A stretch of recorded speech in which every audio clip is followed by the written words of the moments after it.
Imágenes del primer debate presidencial televisado en México, acompañadas por la pobreza, por el desempleo, dos aspectos que preocupan sin duda a sus ciudadanos.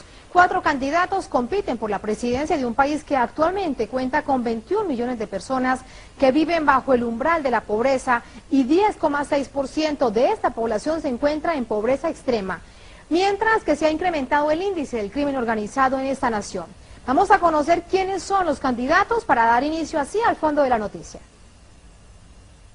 Enrique Peña Nieto es político y abogado. En 1984 se afilió al Partido Revolucionario Institucional cuando ingresa a la Universidad Panamericana, donde estudia la carrera de Derecho. Ejerció varios cargos públicos, principalmente en la administración pública estatal. Fue subsecretario de Gobierno, secretario de Administración y diputado. Asimismo, entre 2005 y 2011, fue gobernador del Estado de México. Andrés Manuel López Obrador es politólogo. Sus inicios están vinculados al Partido Revolucionario Institucional. En 1988 se escinde del PRI y se integra al Frente Democrático Nacional, que lo postula como candidato a gobernador de Tabasco.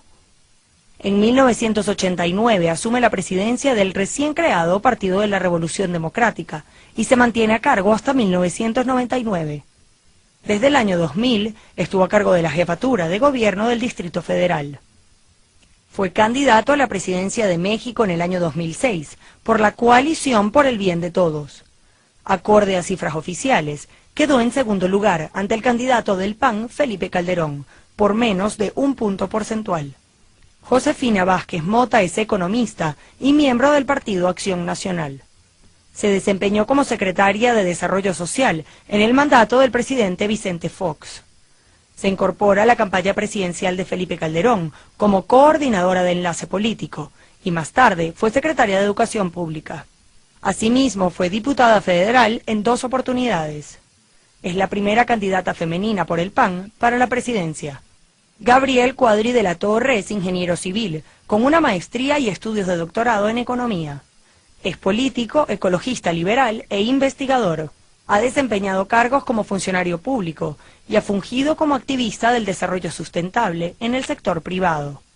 Es candidato presidencial por el partido Nueva Alianza. Vamos de inmediato de la información al análisis. Nos acompaña desde nuestros estudios en Caracas el doctor en filosofía, miembro de la Red de Intelectuales y Artistas en Defensa de la Humanidad, el doctor Fernando Buenabad. Bienvenido, un placer. Gracias por la invitación, muy amable, gracias. Doctor Buenabad, hoy los 4 candidatos a la presidencia decían sentirse más fortalecidos después de este debate ya televisado, el primero de ellos. ¿Usted qué opina? Que es lógico, pues en primer lugar todos tienen que decir alguna referencia que sintetice lo ocurrido en este evento, y entiendo perfectamente que traten de sacar la ventaja que hipotéticamente se podría derivar de ahí, pero habría que ver otros factores para saber realmente quién resulta ganador de esto, ¿no? Si le parece, de inmediato también revisamos otro de los factores. Una de las encuestas de hoy ofrecía un cambio después del debate, y se lo cuento. Andrés Manuel López Obrador en segundo lugar, Josefina Vázquez Mota en tercer lugar, pero hay otra encuesta, eso sí, menos publicitada, que marcaba un revolcón realmente. López Obrador en primer lugar, Mota y Cuadri empatados, y Peña Nieto, que va de primero en las encuestas que hemos conocido en los últimos días, iría de último. ¿Usted compartiría esta tendencia? ¿Qué opina además de las encuestas?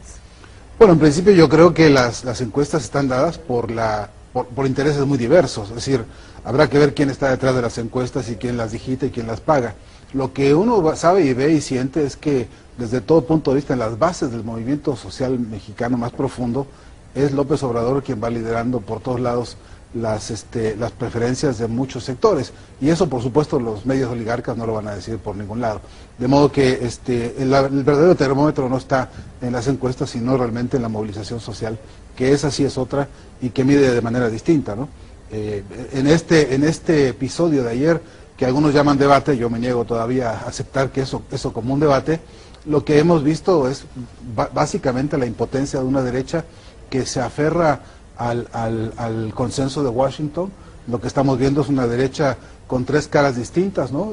Tratando de manotear un país que está ahogado en una crisis espantosa, que el capitalismo ha devastado en más de un sentido, y vemos un proyecto distinto en el Movimiento de Regeneración Nacional, Morena, que lidera Andrés Manuel López Obrador, hablando de frente y de cara y de lleno a la realidad que México atraviesa, y es un país secuestrado por una mafia al servicio del consenso de Washington, que quiere seguirle entregando al TLC la riqueza del país, que quiere seguir profundizando la entrega del petróleo mexicano, motivo por supuesto de las peores canalladas que hemos visto en el escenario mundial hoy por hoy, y seguir pues entregando la mano de obra regalada y la conciencia del pueblo mexicano a unos intereses que son los que desde la firma del Tratado de Libre Comercio con Canadá y Estados Unidos, la firma que hizo Salinas de Gortari, por cierto padrino político de Peña Nieto, ¿no? También personaje financiero. Ayer recordado en el debate, entre otras cosas. Así es, ¿no? Y además un Peña Nieto que está claro que detrás suyo está el aparato mediático oligarca más terrible que conocemos en América Latina, ¿no? Bueno, Televisa. a propósito de ello, Andrés Manuel López Obrador decía que se trata, Peña Nieto, precisamente, de un candidato hecho por algunos medios de comunicación y puesto por los medios de comunicación para que sea el próximo presidente. Ante este tipo de debates y decirlo de manera pública, lo que uno pensaría es que llamaría la atención a quienes realmente piensan en esa conciencia colectiva y en la opinión pública para hacerlo de una manera diferente, y de ahí la importancia de un debate de esas características. Bueno, seguro, y es la vieja costumbre de quitar y poner presidentes desde el poder fáctico de estas máquinas de guerra ideológica que son esos medios. Lo que tenemos a las claras es que México confronta una gran encrucijada en la que el pueblo tiene que decidir. Este proceso electoral enfrenta, por un lado, el primer problema formal, que es las elecciones, para ganarlas, para que el movimiento de cambio, Morena y López Obrador, logren establecer un cambio que ya se ganó hace 6 años y que producto de un fraude hoy por hoy no se ha podido consolidar y que ahora se va a refrendar con un triunfo popular. Y por otro lado, lo que realmente es el fenómeno duro y complejo es que aún ganando López Obrador, tenemos el fantasma del fraude, ¿no? Tenemos el golpe de Estado emboscado detrás de un fraude electoral, que en México, por cierto, tenemos una tradición de fraudes electorales por todos lados, a diestra y siniestra, a nivel presidencial y a nivel de Estado. Habría que llamar la atención para que precisamente muchos ojos estén atentos ante ello en la próxima elección. Hay que llamar la atención de la CELAC, ¿no? Acaba de firmarse en este país hace unas pocas semanas, meses, un acuerdo continental para la defensa de los proyectos democráticos de las naciones en todo el continente, y un acuerdo por primera vez a nivel continental, y México debería acudir al consenso de la CELAC a pedir un acompañamiento para la defensa de la democracia, porque es un acuerdo oficial, porque es un acuerdo de Estado, porque es un acuerdo legitimado jurídica y políticamente, y bien nos vendría a los mexicanos tener la garantía de que reconozcan el resultado electoral. Yo quiero decir las frases como son. La derecha en México debe primero decir que va a reconocer los resultados electorales que se produzcan el día 1 de julio, y tiene que abrirlo con toda claridad, porque hasta ahora están jugando al empate técnico para después producir las canalladas que conocemos. De cabo a rabo hay una vocación golpista permanentemente en esto de los fraudes, y me parece que México no va a resistir una cosa más de estas, y esto es realmente amenazante. Si queremos tranquilidad y paz en México, ojalá que el consenso de los países de la CELAC abrace y México tenga la capacidad política de en ese consenso garantizarnos que se van a respetar los resultados de julio, ¿no? Doctor Buenabad, ayer en el debate televisado, que usted aún, como nos dice, aún no se atreve a decir si no fue debate, pues. Lo que vimos también, entre otras cosas, fue descalificación particularmente de 3 candidatos. ¿Estuvo bien que sucediera eso, o más vale si habría utilizado ese tiempo en plantear las propuestas de cada uno de los candidatos? Bueno, los 3 candidatos de la derecha obviamente no tienen propuesta de ninguna especie. A ellos les gusta hablar de progreso, a ellos les gusta hablar de esas cosas que parece que son eficiencia y orden, pero la realidad es que son nada más que expresión de ellos 3 de ineficiencia y desorden. Yo soy de los que cree que este tipo de confrontación, al no declarar las posiciones ideológicas que realmente se tienen, no hay debate posible. Los candidatos de la derecha creen que su plataforma electoral se constituye a través de canalladas, y se las tiran, son puñaladas que se tiran entre ellos. La derecha también está fisurada, tienen fracturas entre ellos, hay una lucha interburguesa muy grande en México que se está viendo obviamente en este escenario. Y por otro lado, yo creo que la propia izquierda, por primera vez, una izquierda que encuentra en López Obrador un punto de referencia y de unidad, está planteando, eso sí, yendo con un documento programático. El caso es que López Obrador, para llegar al punto en el que está hoy, ha desarrollado un documento nacional en el que han participado muchos importantes movimientos históricos de México, con reivindicaciones de todo tipo. Yo no tengo objetividad respecto a esto, yo tengo una posición muy tomada y a mí me parece muy claro que México hoy necesita sí o sí un cambio, una posición transformadora que por un lado nos devuelva al país a una senda de paz, a una senda de defensa de los recursos naturales del país, a una senda de defensa del trabajo y de la dignidad del pueblo. Y además de reencuentro con América Latina. México ha padecido el bloqueo político, el aislamiento político de nuestra realidad histórica con América Latina, que está insurgiendo en un montón de proyectos nuevos, y México parece que está de espaldas entregado al negocio con los yanquis y con los canadienses. Para finalizar precisamente quiero preguntarle de ello. Usted se encuentra en Caracas como miembro de la Red de Intelectuales y Artistas, ha hecho un llamado a la conciencia con respecto a las elecciones del próximo 7 de octubre en Venezuela. ¿Cuál ha sido ese llamado y de qué manera también podríamos vincularlo con las elecciones en México? Seré sintético, no hay actividad política más importante en este continente hoy que el triunfo de las elecciones en Venezuela, el triunfo de la misión 7 de octubre. Es un triunfo que significa ordenarnos en el continente, es la garantía de que puede haber un blindaje de paz, un blindaje de desarrollo democrático, un blindaje significativo de nuestros recursos naturales. Yo no veo por encima de la misión 7 de octubre cosa más importante que defender. Y la idea de la Red de Intelectuales y Artistas en Defensa de la Humanidad, con este proyecto que se llama Palabra en Puerta, es venirnos a Venezuela a tocar las puertas que nos toca, siendo corresponsables de este proceso electoral, participando fraternal y respetuosamente con el pueblo venezolano, respetando sus instituciones y sus tradiciones democráticas, pero viniendo con toda fraternidad a decirle a Venezuela que sus elecciones son importantes para Venezuela, pero también para todos nosotros. Es decir, para el continente. Que el futuro inmediato de América depende de que estas elecciones se ganen con un muy importante porcentaje de votos. Y le voy a decir por qué.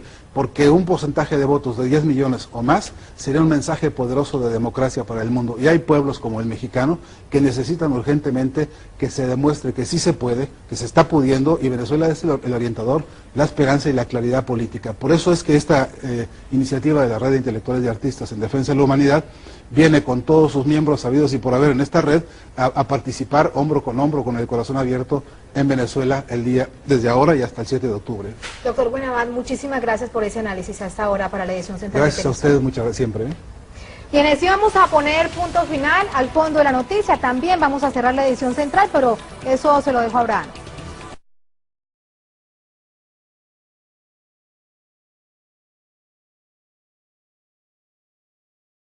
Principalmente en la administración pública estatal.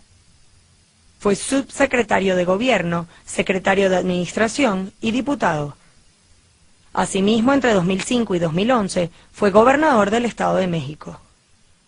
Andrés Manuel López Obrador es politólogo. Sus inicios están vinculados al Partido Revolucionario Institucional.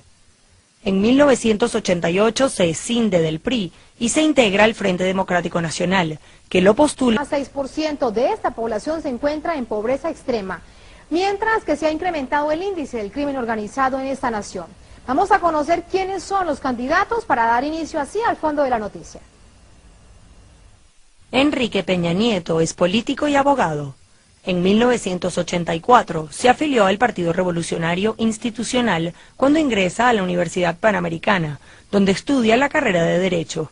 Ejerció varios cargos públicos, ya como candidato a gobernador de Tabasco. En 1989 asume la presidencia del recién creado Partido de la Revolución Democrática y se mantiene a cargo hasta 1999. Desde el año 2000 estuvo a cargo de la jefatura de gobierno del Distrito Federal. Fue candidato a la presidencia de México en el año 2006 por la Coalición por el Bien de Todos. Acorde a cifras oficiales, quedó en segundo lugar ante el...